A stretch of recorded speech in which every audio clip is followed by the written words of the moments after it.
evening. This is Point of View, and I am your host, Shirley Polk, right here in Dallas, Texas. My number is 214-943-9723. It is now 8 minutes after, and we're going on into our subject. You can go to my website. It's shirleympolk.org. You can also reach me at the point of view one at yahoo.com. And it is such a privilege and a blessing to be able to come before you through the World Wide Web. I don't take it for granted. I am just so thankful and thankful to you who are viewing today. And today could be next week or whatever, but this is the 20th of April, 2015. So we're going into what we're going to talk about today. And this, I found this on helpguide.org, helpguide.org. And what we're talking about is coping with a breakup or divorce. And we've talked about this before, probably many months ago. But we're going to talk about it again, and I'm just going to go into the article and get into it. It's never easy when a marriage or a significant relationship ends. Whatever the reason for the split and whether you want it or not, the breakup of a relationship can turn your whole world upside down and trigger all sorts of painful and unsettling feelings. But there are plenty of things you can do to get through this difficult time and move on. You can even learn from the experience and grow into a stronger, wiser person. And so that's what we're aiming for today. Healing after a divorce or breakup. Why do breakups hurt so much, even when the relationship is no longer good? A divorce or breakup is painful because it represents the loss not just of a relationship, but also of shared dreams and commitments. Romantic relationships begin on a high note of excitement and hope for the future. When these relationships fail, we experience profound disappointment, stress, and grief. Yes, you really do. A breakup or divorce launches us into uncharted territory. Everything is disrupted: your routine and responsibilities, your home, your relationships, um, with extended family and friends, and even your identity. A breakup brings uncertainty about the future. What will life be like without your partner? Will you find someone else? Will you end up alone? These unknowns often seem worse than an unhappy relationship. Recovering from a breakup or divorce is difficult. However, it's important to know and to keep reminding yourself that you can and will move on. But healing takes time, so be patient with yourself. Healing takes time, so be patient with yourself. And that's a great point right there. It seems like if you're going through now, it doesn't seem easy, and it's not easy. But if you keep living, keep your head up, and keep working and moving forward, minute by minute, you can make it. I promise. I've been there. Okay? Now, coping with separation and a divorce. Recognize that it's okay to have different feelings. It's normal to feel sad, angry, exhausted, frustrated, and confused. And these feelings can be tense. You also may feel anxious about uh, the future. Accept that reactions like these will lessen over time. They will lessen over time, I promise. I promise, okay? These will lessen over time, okay? Now, even if the marriage was unhealthy, venturing into the unknown is frightening. Now, the next one is give yourself a break. Give yourself permission to feel and to function at a less than optimal level for a period of time. You may not be able to be quite as productive on the job or care for others in exactly the way you're accustomed to for a little while. No one is Superman or Superwoman. Take time to heal, regroup, and re energize. Don't go through this alone. Sharing your feelings with friends and family can help you get through this period. Consider joining a support group where you can talk to others in similar situations. Isolating yourself can raise your stress levels, reduce your concentration, and get in the way of your work, relationships, and overall health. Don't be afraid to get outside help if you need it. And you have to be careful in these situations, and you really have to be careful who you talk to. But pray and ask God to lead you to someone that you can trust, okay?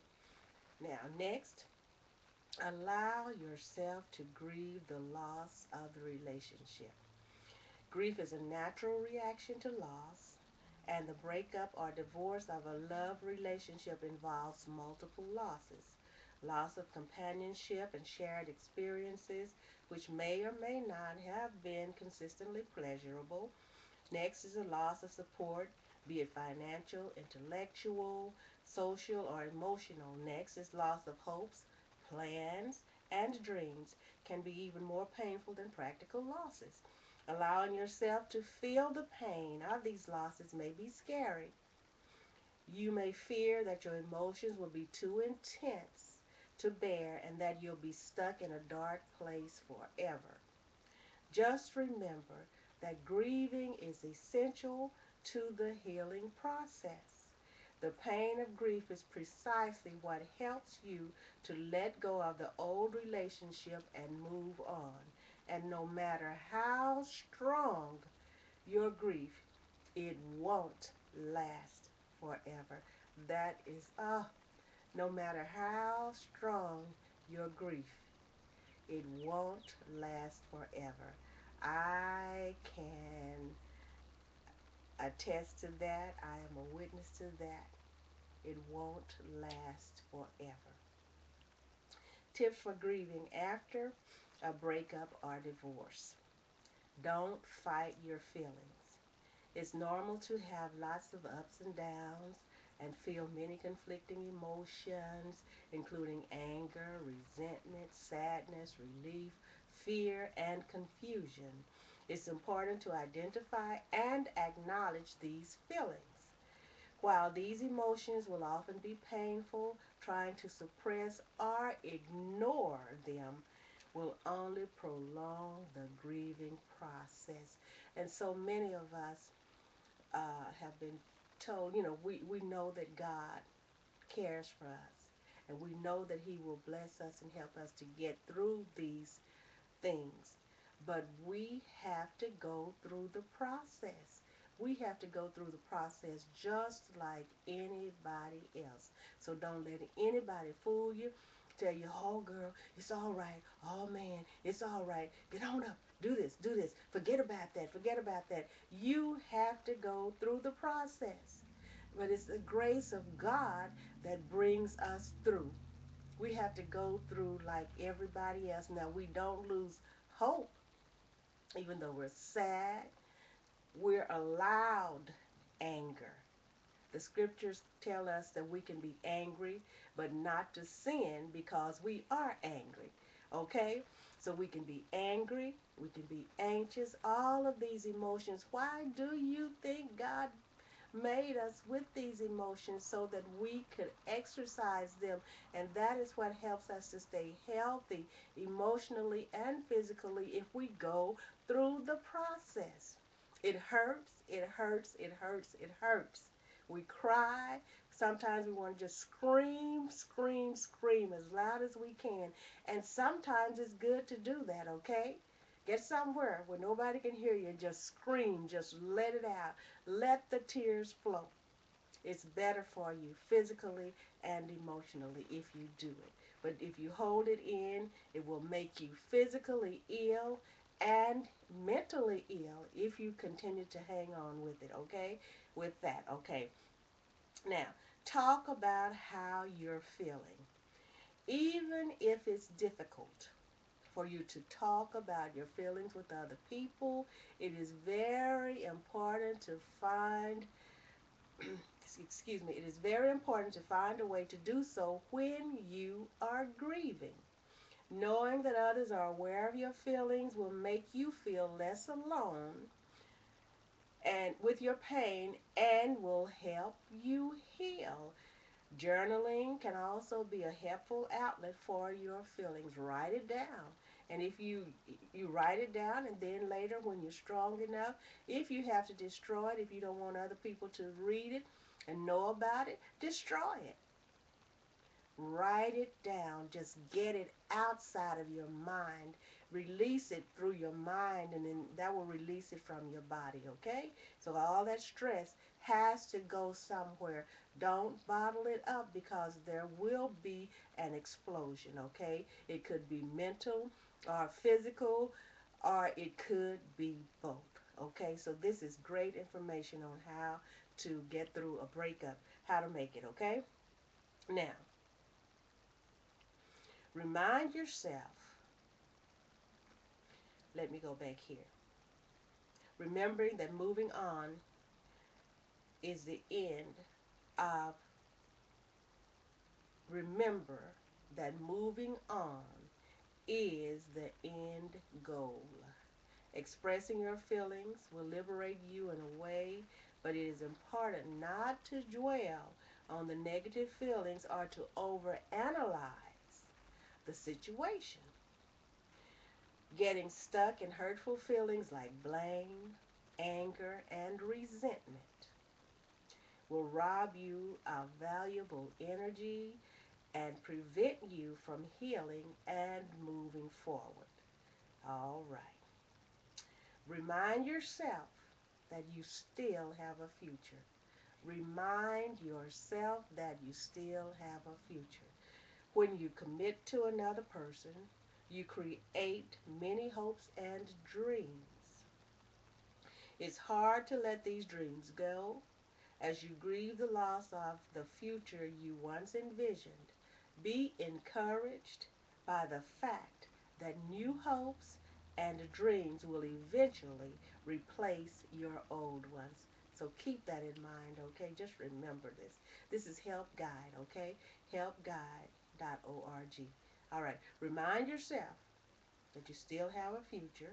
Know the difference between normal reaction to a breakup and depression, okay? Grief can be paralyzing after a breakup, but after a while, the sadness begins to lift. Day by day and little by little, you start moving on. However, if you don't feel any forward momentum, you may be suffering from depression, okay? Now, reach out to others for support through the grieving process. Support from others is critical to healing after a breakup or divorce. You might feel like being alone, but isolating yourself will only make this time more difficult. Don't try to get through this on your own. Reach out to trusted friends and family members. People who have been through painful breakups and divorces can be especially helpful. They know what it is like, and they can assure you that there is hope for healing and a new relationship or new relationships. Spend time with people who support, value, and energize you. This is very important. Spend time with people who support, value, and energize you. As you consider who to reach out to, choose wisely. Remember, I just said that a while ago. You have to find somebody, pray, and ask God to give you somebody, okay, who's trustworthy and somebody who's helpful to you. Surround yourself with people who are positive and who truly listen to you. Surround yourself with people who are positive and who truly listen to you. It is important that you feel free to be honest about what you're going through without worrying about being judged, criticized, or told what to do. And I remember I listened to people so much, and I finally ended up being a certified counselor, which you in the year 2014, I finally came into my calling and went through the process to be a certified counselor.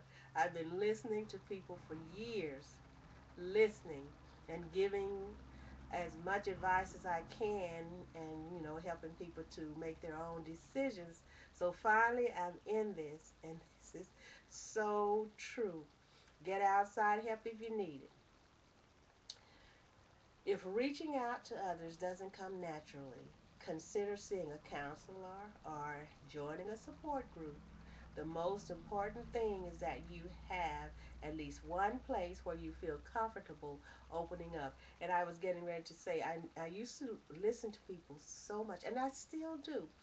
And then when I would want to talk about what's happening with me, their conversation always overshadowed mine, and I always ended up listening to them without them listening to me. And I would say after the conversation, this is just be with acquaintances and people, different people that I know, and I would say, well, now I listened to them, and when I got ready to share, they didn't listen to me. They only overshadowed me with their problems. So now, who do I get to listen to me? And then God always reminds me, you have me. I will listen to you, okay? And but many of us, and we still need people that we can talk to, physical, that we can talk to and trust, and God will provide those people for us in our lives so that we can have help, because we need to vent.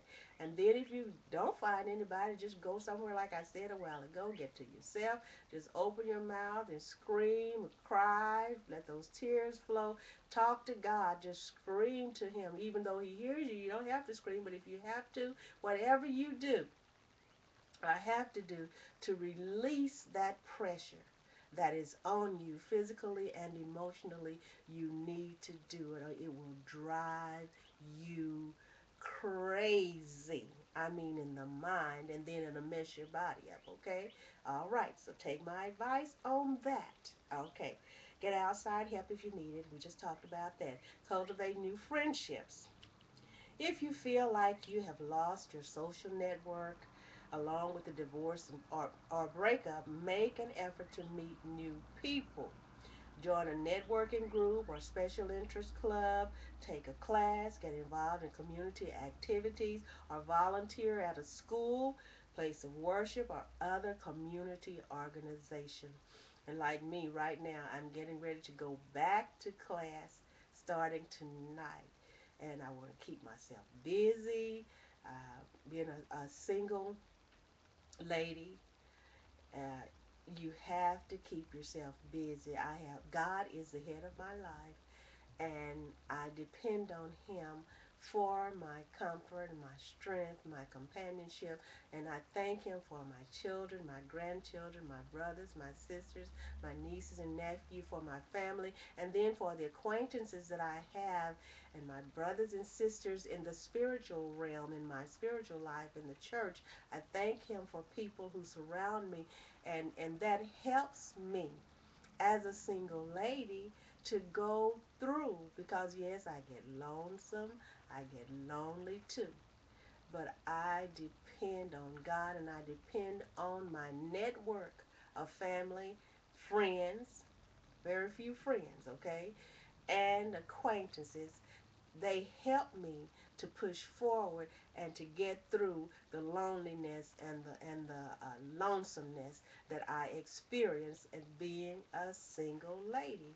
And my husband has been he transitioned in 2007, and it by the grace of God I have made it, and I thank him so much. And as long as I need to go, he will give me the strength. He supplies the people in my life so that I can go on and serve Him to the fullest. And I appreciate God for that. I am so thankful to Him for that.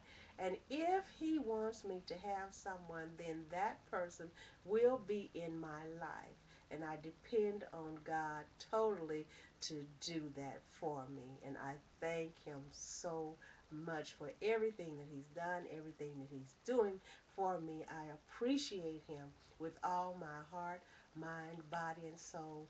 And if you haven't got to this point, you can reach this point.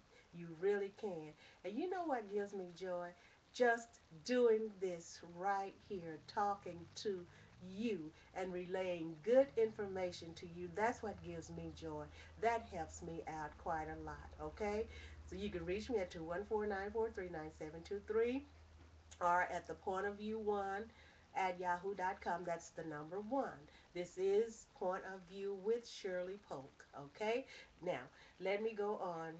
Cultivate new friendships. If you feel like you've lost your social network along with the divorce or breakup, make an effort to meet new people. I think I already read that. Join a networking group, a special interest club, take a class, get involved in community activities, or volunteer at a school, place of worship, or a community organization. And I did, and I mentioned that I am going back to class starting today, and I'm excited about that. I really am. Okay, taking care of yourself after a divorce or relationship breakup. A divorce is highly stressful. Life is a highly stressful, life-changing event. When you're going through the emotional ringer and dealing with major life changes, it's more important than ever to take care of yourself. The strain and upset of a major breakup can leave you psychologically and physically vulnerable. See, didn't I tell you emotionally, mentally, and physically, okay? It can really, really devastate you in all those ways. Treat yourself like you're getting over the flu. Get plenty of rest, minimize other sources of stress in your life, and reduce your workload if possible.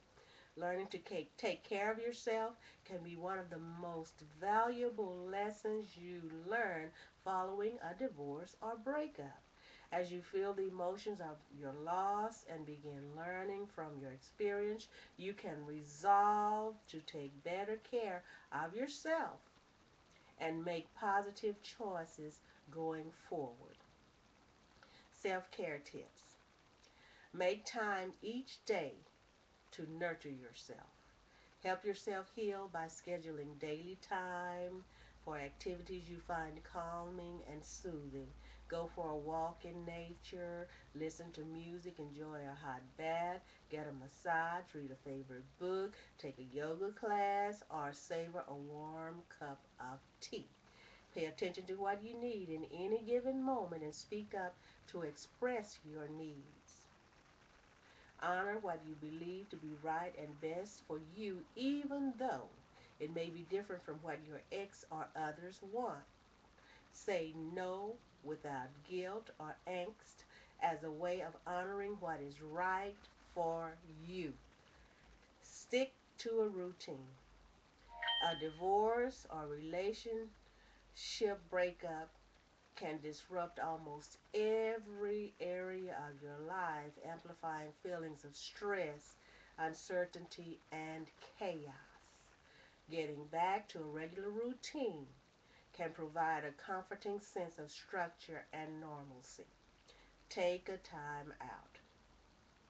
Try not to make any major decisions in the first few months after separation or divorce, like starting a new job or moving to a new city. If you can, wait until you're feeling less emotional so that you can make better decisions.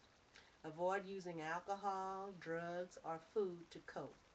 When you're in the middle of a breakup, you may be tempted to do anything to relieve your feelings of pain and loneliness. But using alcohol, drugs, or food as an escape is unhealthy and destructive in the long run. It's essential to find healthier ways of coping with painful feelings. Explore new interests. A divorce or breakup is a beginning as well as an end. Take the opportunity to explore new interests and activities. Pursuing fun, new activities gives you a chance to enjoy life in the here and now rather than dwelling in the past. This is great information. Making healthy choices. Eat well, sleep well, and exercise. When you're going through the stress of a divorce or breakup, healthy habits easily fall by the wayside. You might find yourself not eating at all or overeating your favorite junk foods. Exercise might be harder to fit in because of the added pressure at home, and sleep might be elusive. But all the work you are doing to move forward in a positive way will be pointless if you don't make long term healthy lifestyle choices. Okay? But all the work you are doing to move forward in a positive way will be pointless if you don't make long term healthy lifestyle choices. Now, that is very, very important. Learning important lessons from a divorce or breakup. In times of emotional crisis, there is an opportunity to grow and learn.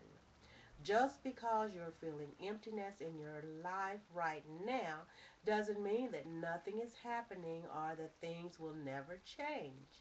Consider this period of time out, a time for sowing the seeds for new growth.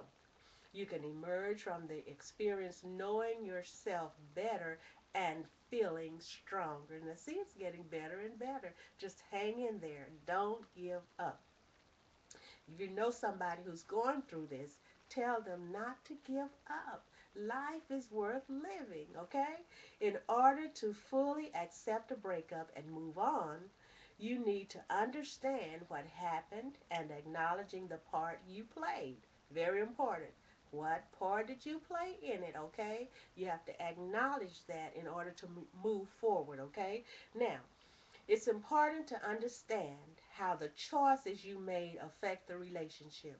Learning from your mistakes or mistakes is the key to not repeating them. Learning from your mistakes is the key to not repeating them. That's very, very, very, very supercalifragilistic expialidocious important, okay? Now, some questions to ask yourself. Step back and look at the big picture. How do you or did you contribute to the problems of the relationship? We must be honest with ourselves, okay? And I'm not saying that we've contributed. I'm not saying that you have. I'm not saying that. You could have done everything that you could possibly think of to make it work, and you were just not accepted, okay? It just didn't work. He or she just did not want to be with you, and there's nothing that you could do about it. But did you try? Did you contribute? Maybe not, maybe you did. Either way, we must be honest, okay? Now, do you tend to repeat the same mistakes or choose the wrong person in relationship after relationship? Think about stress, how you react to stress and deal with conflict and insecurities. Could you act in a more constructive way? Consider whether or not you accept other people the way they are, not the way they could or should be. Examine your negative feelings as a starting point for change. Are you in control of your feelings or are they in control of you? Are you in control of your feelings or are they, your feelings, in control of you? That's something to think about, analyze, find it out, okay? You'll need to be honest with yourself during this part of the healing process. Try not to dwell on who is to blame or beat yourself up over your mistakes.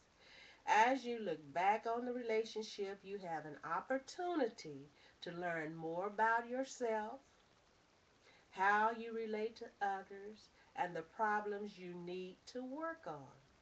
If you are able to objectively examine your own choices and behavior, including the reasons why you chose your former partner, you'll be able to see where you went wrong and make more choices, make better choices next time, okay? Now, more help for coping with a breakup or divorce. So we still have some help here, and I'm looking at the time. It's 3:39. Coping with grief and loss, understanding the grieving process. Now, I've had to go through the grieving process too, and it's not a good thing to have to go through, not at all, and you never want to have to go through it again once you go through it. Now, I went through it with Daddy, I went through it with Mama, went through it with Danny, I went through it with my grandparents, some aunts and uncles, even cousins. But the whew, going through it with Elder Davis, my husband, it cannot, it nothing can compare. And if you haven't been through it, I don't believe there's any way. As a matter of fact, I know that you don't know what it feels like to grieve the loss of a spouse. You just don't know unless you go through it. So let's go through here. Coping with grief and loss. Let's see about this. Let's see what it's going to tell us. Understanding the grieving process. Losing someone or something you love or care deeply about is very painful. You may experience all kinds of difficult emotions, and it may feel like the pain and sadness you're experiencing will never let up. These are normal reactions to a significant loss. But while there is no right or wrong way to grieve, there are healthy ways to cope with the pain that in time can renew you and permit you to move on. And I don't tell people that they'll get over it.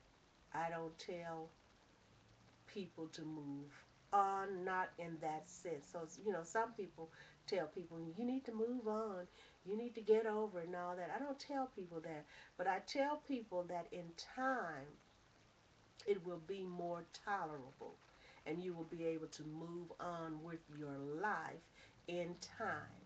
It's a process. It is a process and it is a part of life. So we have to be patient with people. We have to be patient with ourselves. Everybody moves at a different pace. Everybody is affected differently. No two people are affected the same way. Okay? So we must be patient. We must consider ourselves before we go and telling people you need to move on, you need to let that go. Girl, man, you need to move on and let that go. You have no right to tell people that because you don't know how deeply hurt those people are. You just don't know. You have no right to do that.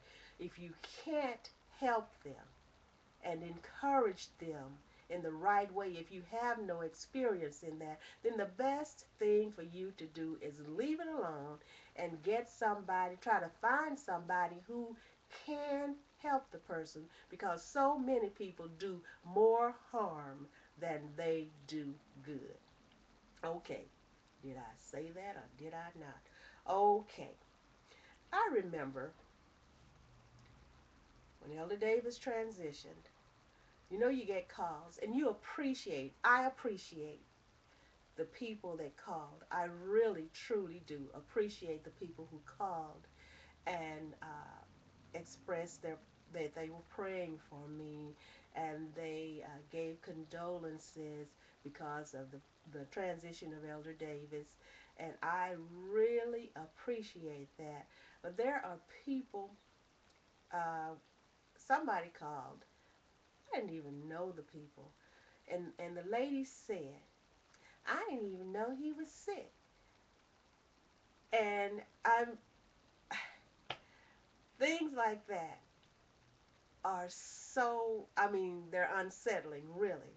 People just don't know. And it really upset my family because I guess my expression evidently changed. And my sister immediately, who is that? Who is that on the phone? One man called, I'd like to be your prayer partner. Man, I don't know you, but I did ask him, okay, who is your pastor? Are you, what church are you affiliated with? And I said, I would thank you for praying for me. But I did not consent to be a prayer partner to that man. I don't know him. We are all partners in prayer, whether we live in Germany, in France, England, or right in Plano or in Fort Worth or wherever. When we pray to God Almighty, we are partnering in prayer. I did not accept that thing. They call prayer partners when you meet up and you pray together and all that. And then, or you might have prayer on the phone and keep contact with each other. I didn't know him. I did not accept him. So many things come up. So many things happen. People just don't understand. There was another situation where somebody wanted me to set his funeral on a day that would accommodate them and their family. And because I didn't, it caused a little rift in the person's mind. And I didn't hear from that person in quite a while. So many things happen. People just don't understand the grieving process and the things that happen while you're grieving your loved ones, especially your spouse. Okay? So, people, we need to understand. We need to understand what this grieving process is all about. And I want to say that you don't have to go through it alone. You just don't. There are people who are willing and who are experienced, who have the compassion, the love of God, the, I will say, expertise, the good sense to go through the process with you without becoming a nuisance to you or themselves. There are people who know, who are in control, who can help you to make it through the grieving process. We don't have to go through it alone. Sometimes all a person wants or needs is for a person to just be there. Just come and sit with me. We don't have to talk a lot, just sit with me, okay? Just something that's just as simple as that. Or call, would you like to go out to lunch? Would you like to go out to supper? Would you like to go out to breakfast? Could I bring you something and we have breakfast, lunch, or dinner there? Or could we just have a snack? Would you like to come over here for a while? Just different things that make a lot of sense, okay? So don't go telling people you need to get over it. I don't care if it's been 2 years. You don't tell people that kind of stuff. You be compassionate and think of yourself when you're giving others that hard-nosed advice. You think about yourself. I remember when Elder Davis told us that there was a man, it was a preacher, and he was always telling people, don't cry, be strong, and this and that and the other. So somebody, I think, I don't know whether they played a trick on him. I think he said they pulled a joke on him, told him that his mother had died, and he broke down and he acted really, really, really, really, really, really bad. Just hollering and going on, oh, my mother, my mother, my mother. But yet he had been telling other people not to do exactly what he was doing. So we have to really, really, really be careful. Man, I am enjoying this today. This is wonderful.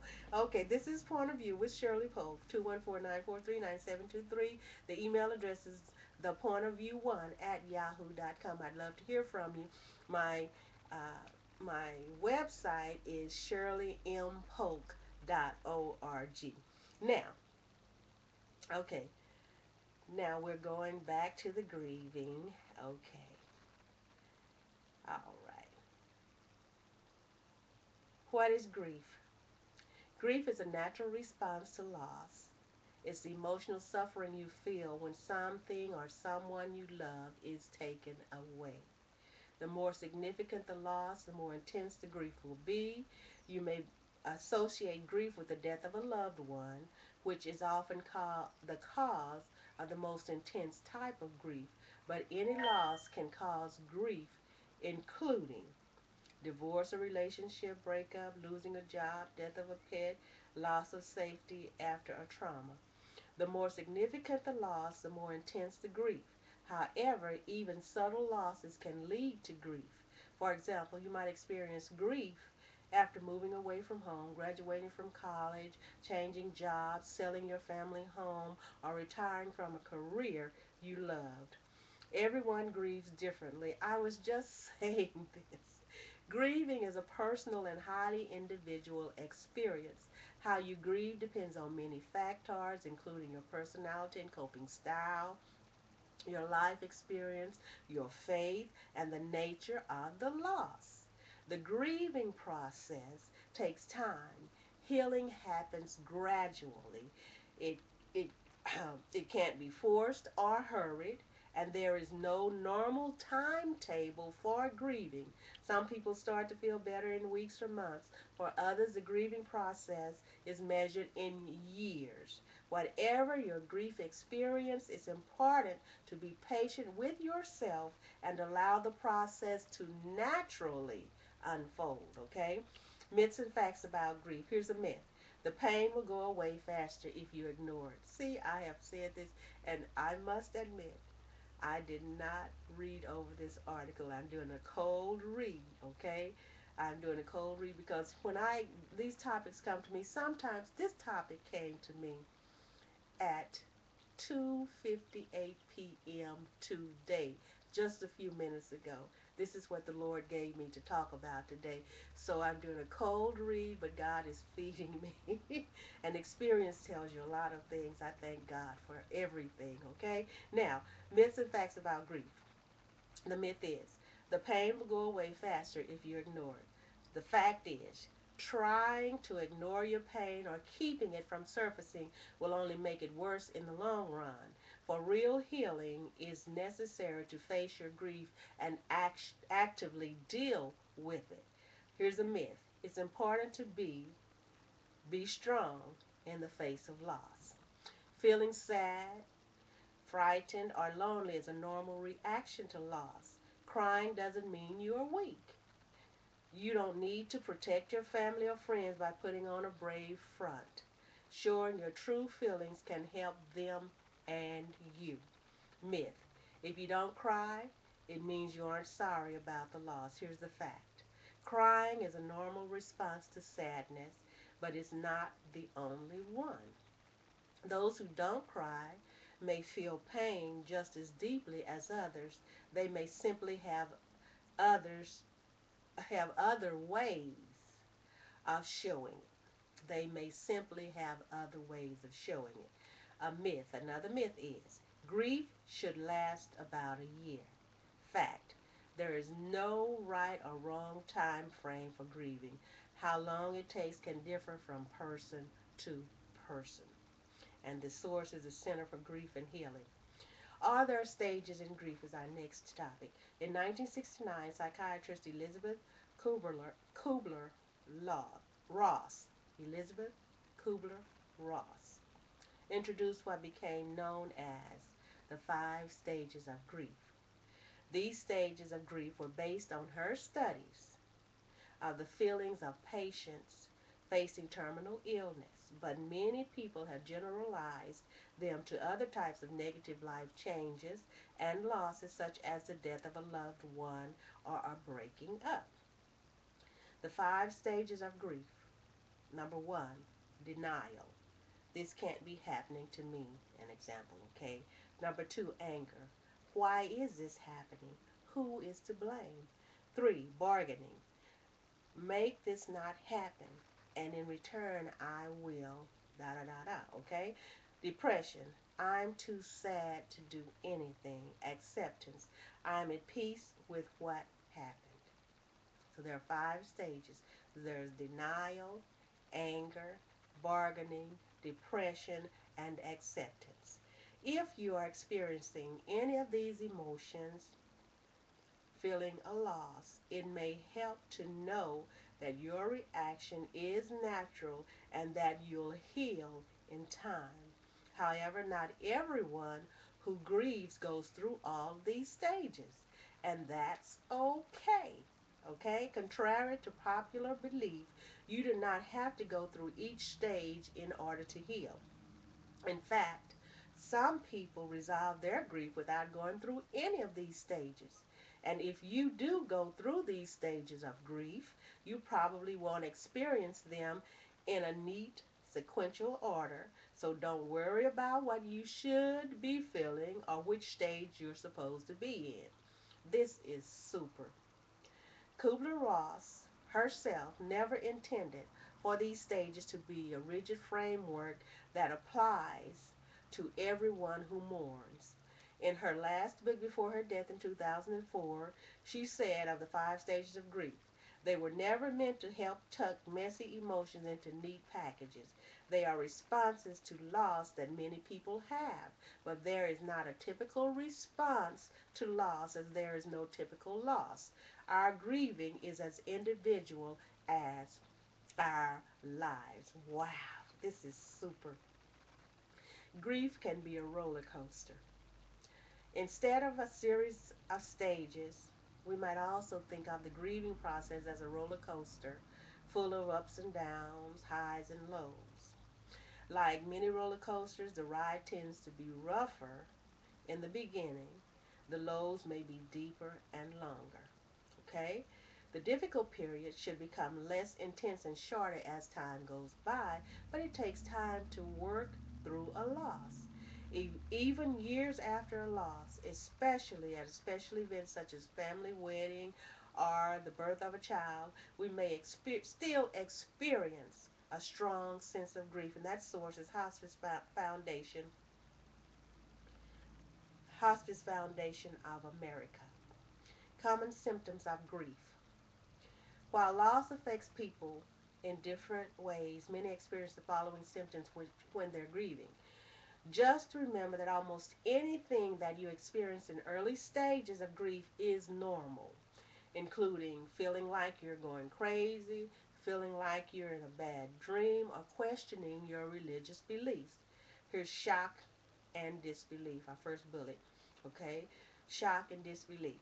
Right after a loss, it can be hard to accept what happened. You may feel numb, have trouble believing that the loss really happened, or even deny the truth. If someone you love has died, you may keep expecting him or her to show up, even though you know he or she is gone. Then there's sadness, the second bullet. Sadness. Profound sadness is probably the most universally experienced symptom of grief. You may have feelings of emptiness, despair, yearning, or deep loneliness. You may also cry a lot or feel emotionally unstable. Then there's guilt, our next bullet. You may regret or feel guilty about things you did or didn't say or do. You may also feel guilty about certain feelings. For example, feeling relieved when the person died after a long, difficult illness.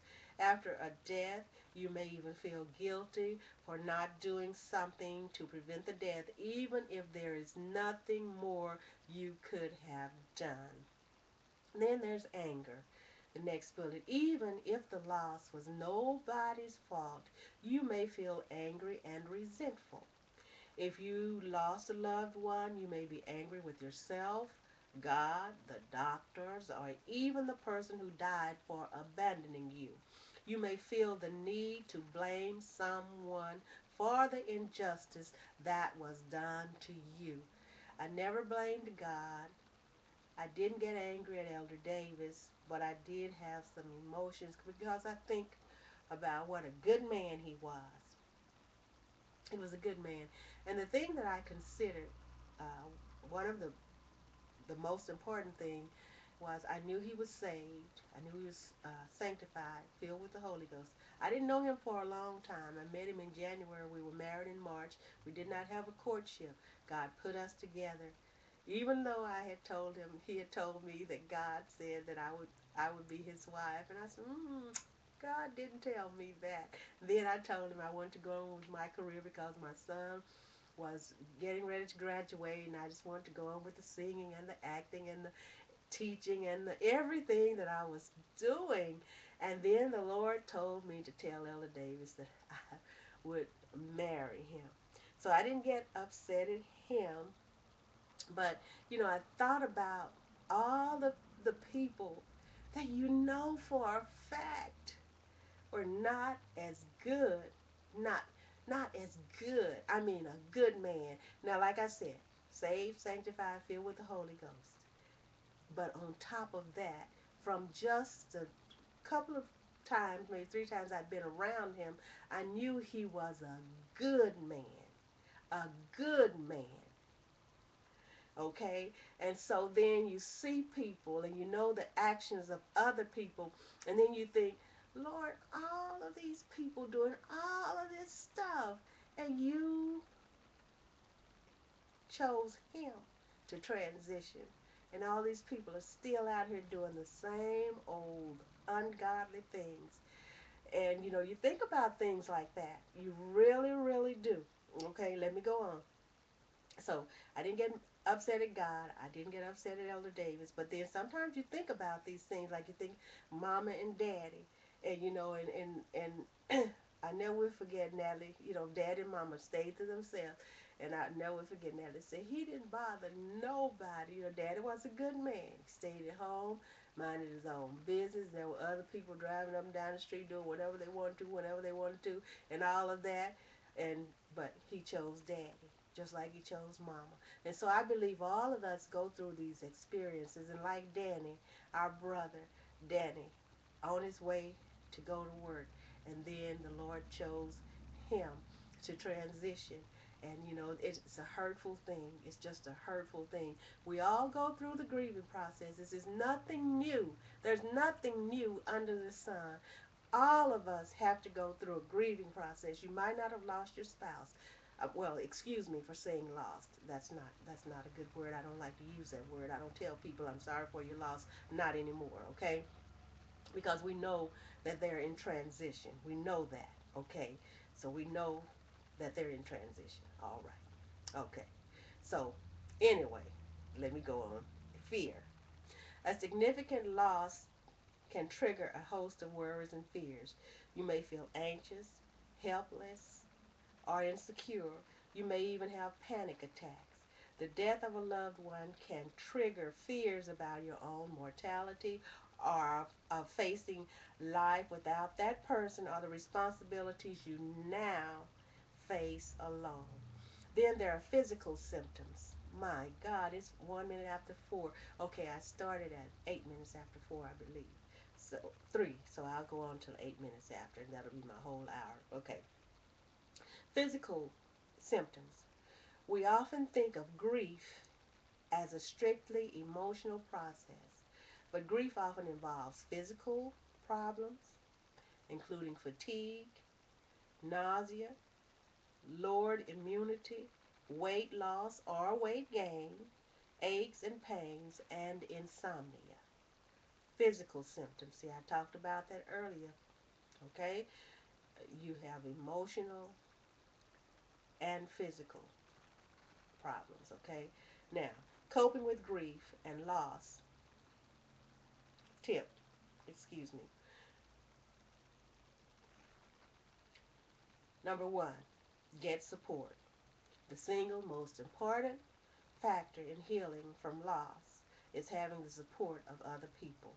Even if you aren't comfortable talking about your feelings under normal circumstances, it's important to express them when you're grieving. Sharing your loss makes the burden of grief easier to carry. Wherever the support comes from, accept it and do not grieve alone. Connecting to others will help you heal. Finding support after loss, turn to friends and family members. Now is the time to lean on the people who care about you, even if you take pride in being strong and self-sufficient.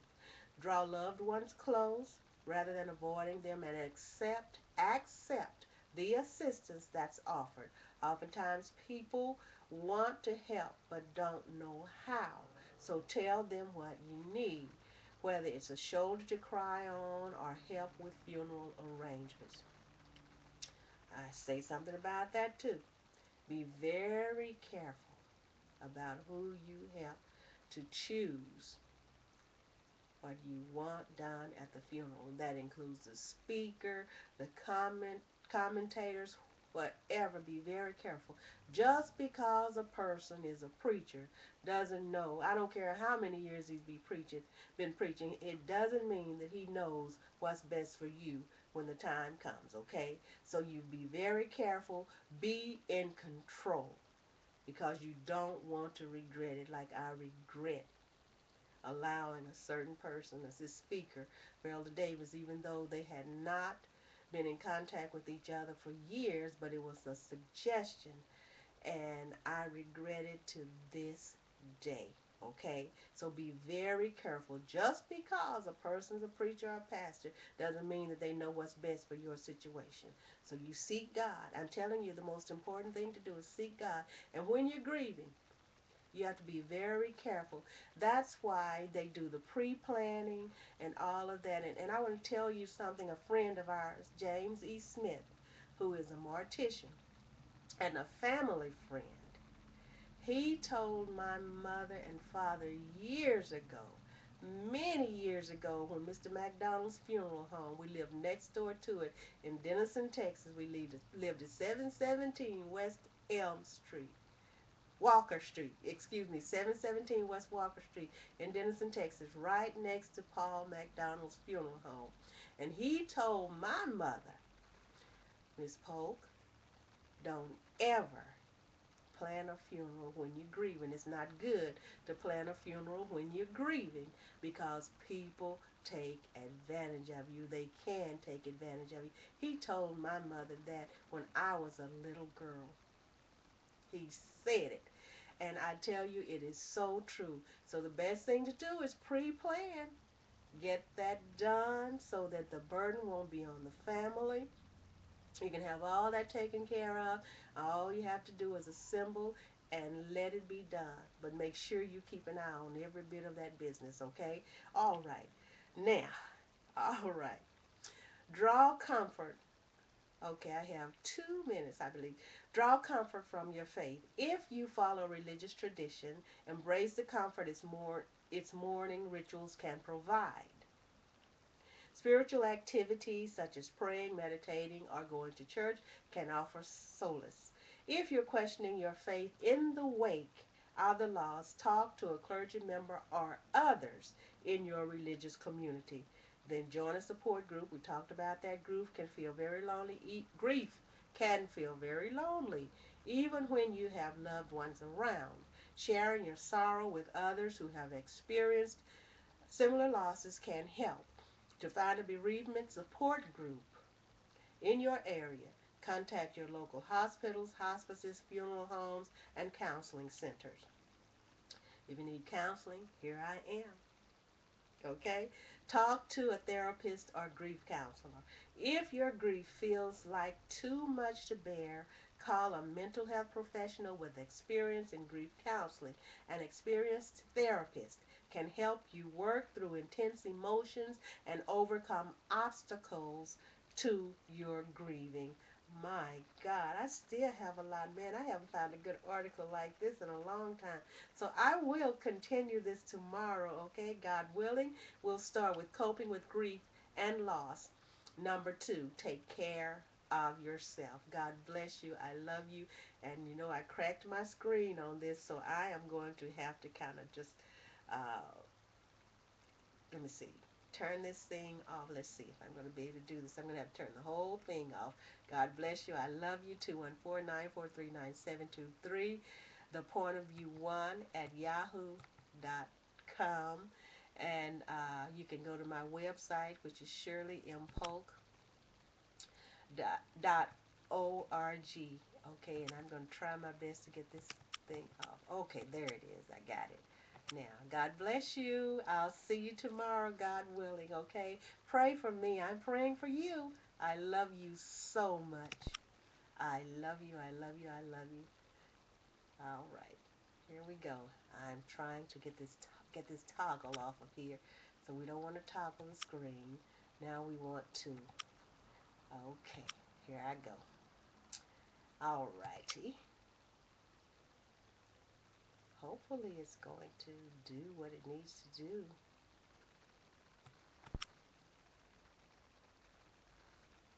Yeah, I guess not. So I'm going to have to close this, okay? All right. Love you.